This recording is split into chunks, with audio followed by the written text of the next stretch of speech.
Many of today's most popular MMOs, games like World of Warcraft, Final Fantasy XIV, and Runescape have been running for more than a decade now. And don't get me wrong, they're incredible games with huge communities and mountains of content, but if you're brand new, they can feel absolutely overwhelming.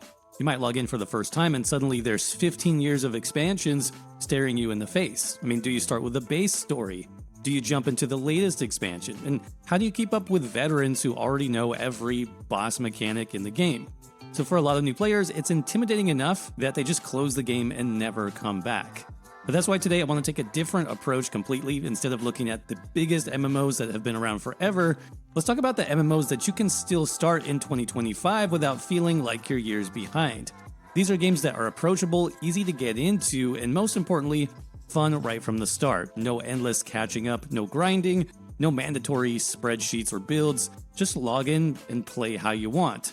So in this video, I'm going to go through some of my favorite MMOs that I personally think are the best starting points in 2025. We'll look at what they're offering now for new players, what content, systems, and features you can jump into right away, and why each of these games gives you a solid return for your time invested. Honestly, some of these games might surprise you because they might not be the first that come to mind when you think about your classic MMO. Still, in my opinion, these are the best MMOs you can still start and enjoy in 2025. Before we jump in, a quick word though from today's video sponsor, Amazon Games, who wanted me to let you know about Throne and Liberty's latest Silesium's Awakening update, hitting the game right now.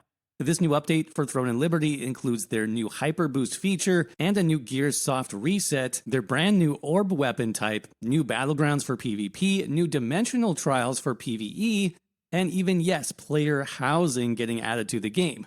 With this update, Throne and Liberty isn't what you remember, it's 100% better. That new Hyper Boost feature is going to be big if you've never played Throne and Liberty before or you're ready to jump back in after a break, as this new feature lets you obtain progression resources much faster than before, allowing players to rapidly boost their combat power in a shorter period of time. Additionally, new growth support missions are going to give special rewards, plus new players can start on a batch of newly added servers as well right now, where everyone starts fresh in a reset environment. So there's no disadvantage to jumping in later, and no feeling overwhelmed, and everyone can have the same start, essentially. The Throne and Liberty's new Orb weapon type also adds some surprising new combat mechanics to the game. It's a fast-paced skill shot magic weapon that lets you place up to 3 orbs on the battlefield at once, controlling allies and even enemies with precision. And unlike traditional weapons that focus on direct damage or instant healing, the Orb weapon was designed to function as a tactical tool instead. The effectiveness of each of its skills depends on the placement and the number of spheres on the battlefield, making it truly unique. As I mentioned, there's so much new content in Throne of Liberty now to tackle, including those new PvP battlegrounds, new dimensional PvE trials with customizable difficulty and weekly leaderboards, plus the new housing system. Housing in Throne of Liberty is more than just decoration, it's a feature that allows players to showcase their creativity and their personal taste. There's no correct way to do it. There's literally endless options for those that want to take a less combat-oriented approach to gameplay now and just kick back for a while to design their perfect in-game home. So now is the perfect time to jump back into Throne and Liberty or check it out for the first time. And to do that, just use my link down below in the description or the pinned comment to download Throne and Liberty now and join the Hyper Boost servers, try out the new Orb weapon class, and experience this new fresh content update. Thanks again to Amazon Games for sponsoring this video. But next, let's talk about the Elder Scrolls Online. Though ESO is one of the oldest, most established MMOs on this list, it is still one of my favorites, and it's one of the most approachable and rewarding MMOs you can start now in 2025, even as a brand new player. Over the years, ESO has had a constant stream of updates, new story chapters, new fresh systems. Though there is a lot here, what sets ESO apart from other MMOs is its pacing, its world setting, and the amount of options you have as a solo player, which makes more challenging and group-oriented content completely optional if you want. So even if you don't grind for 10 hours a day and make ESO your full-time job, there's still plenty of things to do, and you can play as casually or as dedicated as you want, which is great. So what's ESO like if you're just starting out fresh in 2025? Honestly, ESO is one of the best MMOs for new players overall because the whole thing is so solo friendly. Like I mentioned, you can just log in, pick a zone, and start questing. There are tons of storylines to explore, and you're never locked out of content because of your level. ESO actually has level scaling, which means your character is automatically brought up to the zone's level, so you can go anywhere, do anything basically from the start.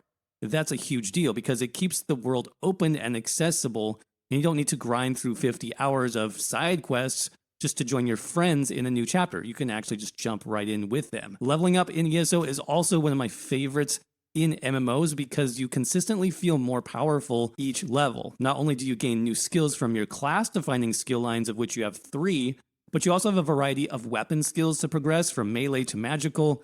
You've got armor skill lines.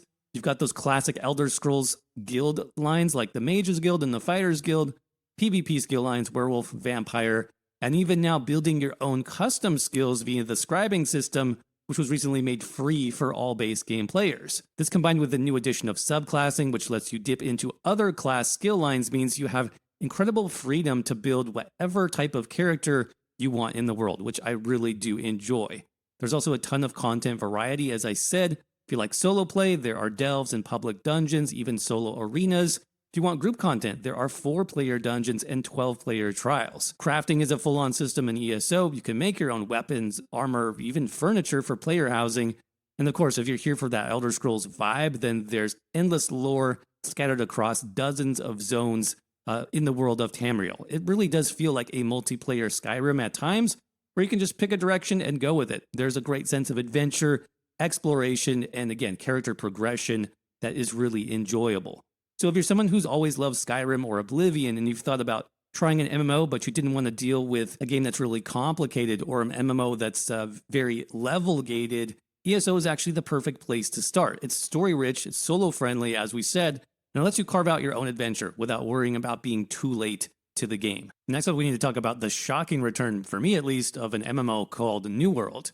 Now, you might be familiar with New World, and you may have even participated in the game's massive launch back in 2021. I know I did. While the game had a huge start, it was very quickly criticized for its overcrowded servers, its many bugs, and for an endgame experience that felt half-baked at best. But here's the thing, in 2025, New World has gone through a complete transformation. And if you're starting fresh, it's honestly one of the best times to jump in.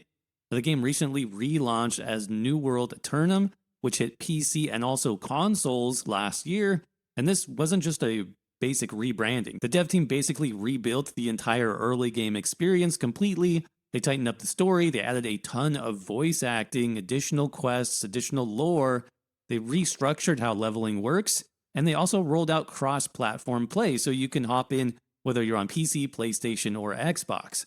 And that's huge because it instantly expanded the player base and gave new players a clean slate to start from. And I can't stress enough how big of a change this was for New World. I jumped in myself a few months later and was completely blown away by the game. I started a new character, and just the leveling process itself was a night and day difference compared to how the game launched. So many features that felt missing at launch are now present in the game, which actually makes it feel more complete now. Since then, the updates have been steadily rolling in. Season 7 and Season 8 introduced even more new features and quality of life upgrades. And coming into Season 9 this year, they've got a brand new zone, even more raids, and now set bonuses coming in for gear. I'm very interested to see how that turns out.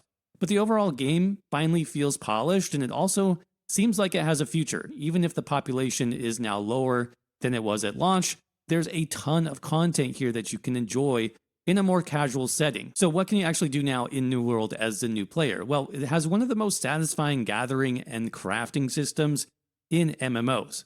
From chopping down trees, mining ore, or skinning animals, they all feel weighty and they're also rewarding. You also spend a lot of your early time exploring the island, going through story quests, but you can also craft your own gear, you can refine materials, you can even join faction missions that pitch you against other groups. And if you want dungeons, New World has expeditions and mutated versions that ramp up the challenge.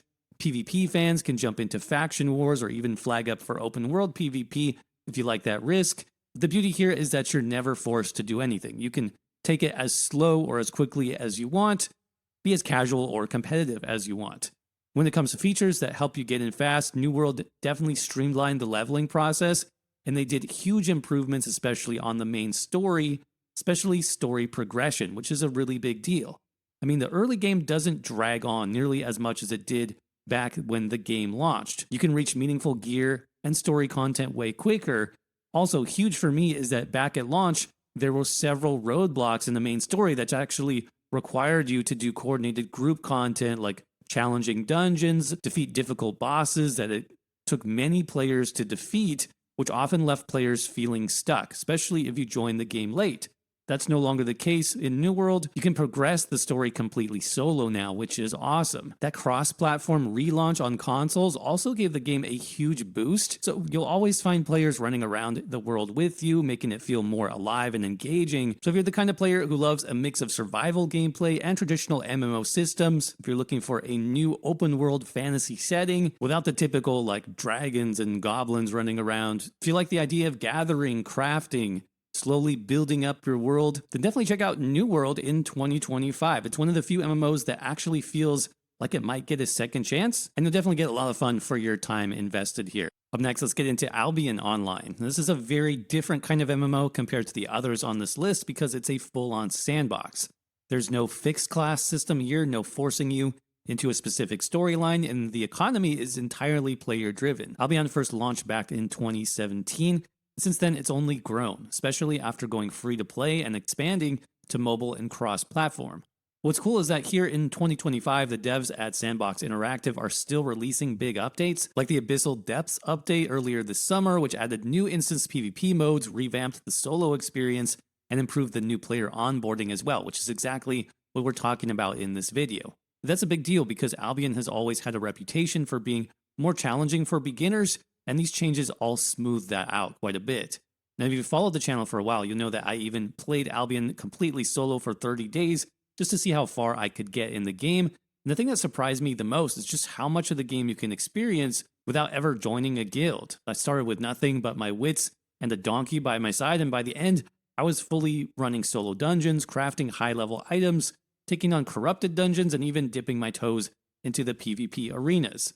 Albion is built around that destiny board progression, so everything you do in-game, whether it's chopping wood, crafting tools, fighting mobs, it all feeds into your character's growth in some way. So it never feels like you're wasting your time, which is good. And what does that mean as a brand new player in 2025? Basically, day one is extremely simple, just gathering resources on the starter island, crafting your first set of tools and weapons, but very quickly you can jump into expeditions or even solo dungeons. There's no level gate keeping you from exploring.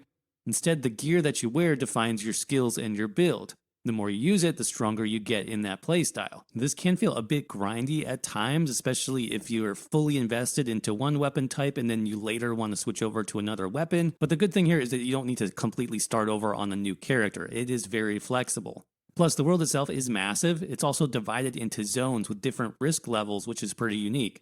Blue and yellow zones are going to be safe for beginners that don't want to get killed in PvP, while red and black zones are going to open you up to that full loot PvP experience. But again, you can pick whatever you want to do in this game. Pick a safe zone if you want to just farm and run solo dungeons, or pick a red or black zone if you're feeling more confident. But like I said, Albion gets you playing really fast. You don't have to grind through 50 hours of main quests just to unlock the quote real game.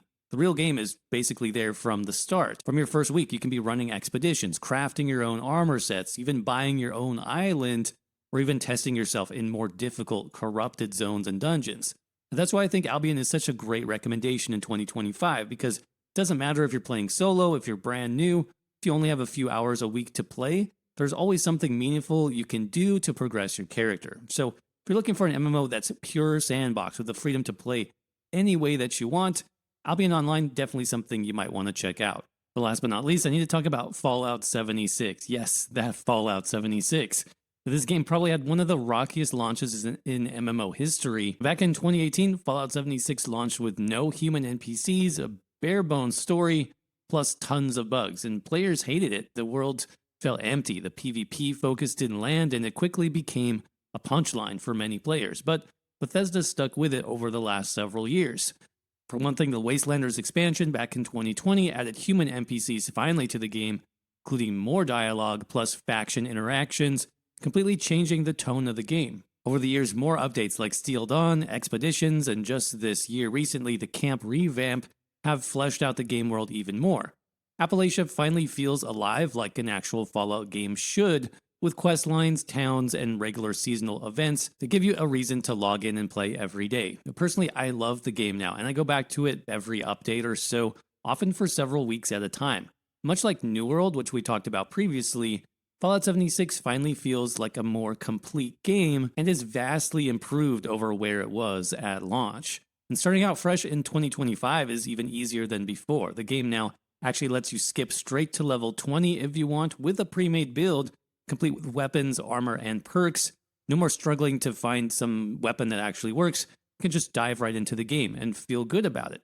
Explore Appalachia at your leisure. You can do quests, join a faction, or jump into some random public events that are really fun and interesting. In terms of builds, there are now literally hundreds of different perks you can choose from, giving you insane build flexibility, whether you want to play a stealth sniper, a heavy weapons user, or a camp building crafter. Add in the deep crafting and modding systems for weapons and armor, plus the camp revamp which we mentioned, you've got one of the most customizable Fallout experiences yet. But what really makes Fallout 76 stand out is its community. This might actually be the friendliest MMO player base I've ever seen. Veterans will frequently leave stashes of gear and food outside the starting vault for new players. Community events pull the entire server together to fight bosses or defend objectives. And it doesn't matter if you're level 20 or level 200 or level 2000, everyone can contribute in some way. There's this genuine sense that players want newcomers to stick around in Fallout 76, and that's kind of rare nowadays in MMOs. Now, the game, of course, is not perfect, far from it. The bugs are still there, and there's plenty of them. In my own playthrough, I got stuck several times in the main story quest because an instance door just wouldn't open for some reason, even after logging out and back in. The stuff like that can definitely be frustrating, but compared to the disaster at launch, the game is night and day different. Also, the combat can still feel pretty floaty at times, which can also be frustrating. There's a general kind of delayed feeling to playing in Fallout 76 that I can't quite put my finger on, but it probably has something to do with the game engine. But keep in mind that combat isn't the only thing that you do in this game, at least it shouldn't be. The game is huge and you can do whatever you want. You can focus on story, exploration, crafting, even housing. There's tons of content here. So if you're looking for an MMO in 2025 that lets you jump in fast, gives you a very friendly community to work with, and delivers that classic Fallout flavor with some co-op and even solo play combined, Fallout 76 is a great place to get started. And that's going to end the discussion here for MMOs that you can still pick up and play in 2025. Let me know in the comments section below what MMOs you recommend jumping into this year and beyond. Maybe I can do a video on those next. Thanks again for watching, and I will see you around in the next video.